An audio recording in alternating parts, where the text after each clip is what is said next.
00:30 27 তারিখে যেমনটি প্রেডিকশন ছিল ঠিক সেরকমই হয়েছে। বাংলাদেশ এবং ওয়েস্ট বেঙ্গল কোস্টের দিয়েই আপনার ক্রসিংটা হয়েছে বিটুইন খেপুপাড়া এবং সাগর আইল্যান্ড, এবং তারপরে যেমনটা প্রেডিকশন ছিল ওটা উত্তর দিকেই মুভ করা শুরু করেছিল।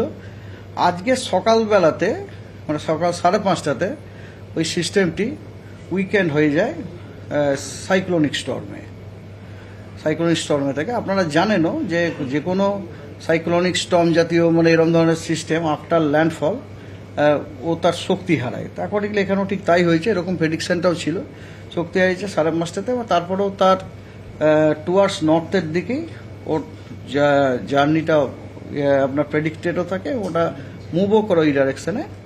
এবং সকাল 11:30টার সময় সকাল 11:30টাতে আজকে আপনার সকাল 11:30টাতে এই সিস্টেমটাও আপনার সাইক্লোনিক স্টর্মই ছিল এবং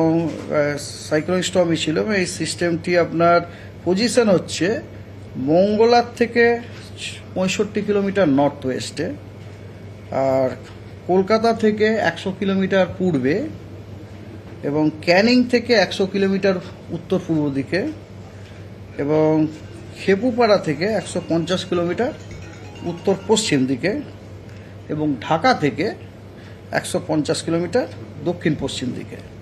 এই ছিল এর পজিশন। ঠিক আছে, তাহলে গতকাল আপনার সিভিয়ার সাইক্লোনিক স্টর্মের ল্যান্ডফল হয়ে গেছে, হ্যাঁ, যেমনটা হট ছিল আর কি, বাংলাদেশ কোস্ট এবং ওয়েস্ট বেঙ্গল কোস্টের মাঝখান ইয়েতে বিটুইন খেপুপাড়া এবং সাগর আইল্যান্ড।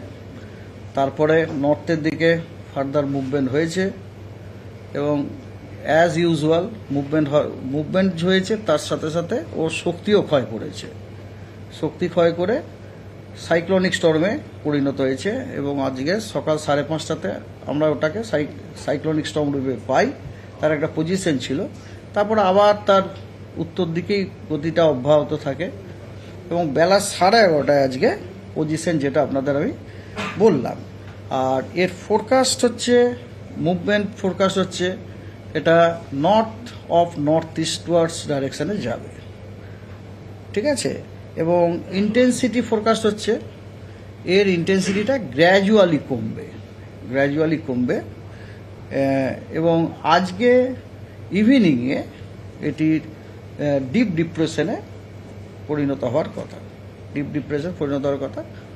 তো এই হলো এর আপনার সিস্টেমটি সংক্রান্ত ব্যাপার, সিস্টেমটি এবং সিস্টেমটার মুভমেন্ট এবং সিস্টেমটার ইন্টেন্সিফিকেশনের ব্যাপারে ফোরকাস্ট আর কি। ঠিক আছে, তো এইবার এই সিস্টেমের জন্য যে ওয়েদার যেগুলো আছে সেগুলো আপনাদের বলি। সেটা হচ্ছে যে ওয়ার্নিং আছে আজকে আপনার হেভি টু ভেরি হেভি রেনফলের ওয়ার্নিং আছে এই সিস্টেমের জন্যেই। উত্তর এবং দক্ষিণ 24 পরগনা, হাওড়া, হুগলি, কলকাতা, নদিয়া, মুর্শিদাবাদ, মালদা, সাউথ দিনাজপুর, কোচবিহার, আলিপুরদুয়ার এবং জলপাইগুড়িতে, এগুলিতে সব কিন্তু অরেঞ্জ সতর্কবার্তা দেওয়া হয়েছে। দেখুন একটু ফারাক আপনারা দেখতে পাচ্ছেন, গতকাল যে আমাদের যে হায়েস্ট সতর্কবার্তা ছিল লাল, আজকে কিন্তু হায়েস্ট সতর্কবার্তাটা লাল নেই, আপনার অরেঞ্জ আছে। আর আপনার হলুদ সতর্কবার্তা দেওয়া হয়েছে আপনার হেভি রেনের, সেগুলো হচ্ছে east West Medinipur, east Bardhaman, Birbhum, Darjeeling এবং কালিম্পং। আগামীকাল সাউথ বেঙ্গলের জন্য কোনো সতর্কবার্তা নেই, কিন্তু নর্থ বেঙ্গলের জন্য সতর্কবার্তা আছে। অরেঞ্জ সতর্কবার্তা আছে আপনার হেভি টু ভেরি হেভি রেনফলের জন্য জলপাইগুড়ি, আলিপুরদুয়ার এবং কোচবিহারে, এবং হেভি রেনফলের জন্য আপনার সতর্কবার্তা আছে এবং ইয়েলো সতর্কবার্তা, সেটা হচ্ছে দার্জিলিং এবং কালিম্পং। ঠিক আছে, তো এই গেল আপনার রেনের সতর্কবার্তা। উইন্ডের সতর্কবার্তা আছে, সেটা হচ্ছে সারফেস উইন্ড। আজকে কিন্তু পশ্চিমবঙ্গের সব জেলাতে সারফেস উইন্ড 40 থেকে 50 কিলোমিটার প্রতি ঘন্টাতে সতর্কবার্তা আছে, এবং আগামীকালও কিন্তু সারফেস উইন্ডের সতর্কবার্তা আছে reaching 40 to 50 kilometre per hour. তবে এগুলো সব নর্থ বেঙ্গলের। আগামীকাল কিন্তু সাউথ বেঙ্গলে কোনো আপনার উইন্ডেরও সতর্কবার্তা নেই। নর্থ বেঙ্গলে সতর্কবার্তা আছে দার্জিলিং, কালিম্পং, জলপাইগুড়ি, আলিপুরদুয়ার এবং কোচবিহারে 40 থেকে 50 কিলোমিটার পার আওয়ার গতিবেগে। ওয়েস্ট বেঙ্গলের কোস্টে আপনার গেল উইন্ড 11:30টার সময় যে রিপোর্ট তখন কিন্তু গেল উইন্ড চলছিল 80 থেকে 90, গাস্টিং টু 100, এবং যেটা আজকে দুপুরবেলাতে কমে যাবে 60 থেকে 70, গাস্টিং টু 80, এবং আপনার তারপরে স্কোয়ারলি উইন্ড 50 থেকে 60 কিলোমিটার, 70 কিলোমিটার স্কোয়ার আপনার গাস্টিং টিল 27 মে ইভিনিং, মানে আজকে ইভিনিং পর্যন্ত। তারপর ধীরে ধীরে ধীরে ধীরে এটা কমবে। আর রেনফলের ফোরকাস্ট আছে আপনার আজকে পশ্চিমবঙ্গের সমস্ত জেলাতে হোয়াইট স্প্রেড রেনফল হওয়ার সম্ভাবনা আছে। কালকে নর্থ বেঙ্গলের সবকটি জেলাতে হোয়াইট স্প্রেড, সাউথ বেঙ্গলের সবকটি জেলাতে স্ক্যাটার্ড। 29, 30, 31, 1 এই 4 দিনে আপনার নর্থ বেঙ্গলের 5টি জেলাতে, 5টি মানে দার্জিলিং, জলপাইগুড়ি, কালিম্পং, আলিপুরদুয়ার, কোচবিহার, এগুলিতে হোয়াইট স্প্রেড রেনফল হওয়ার সম্ভাবনা আছে।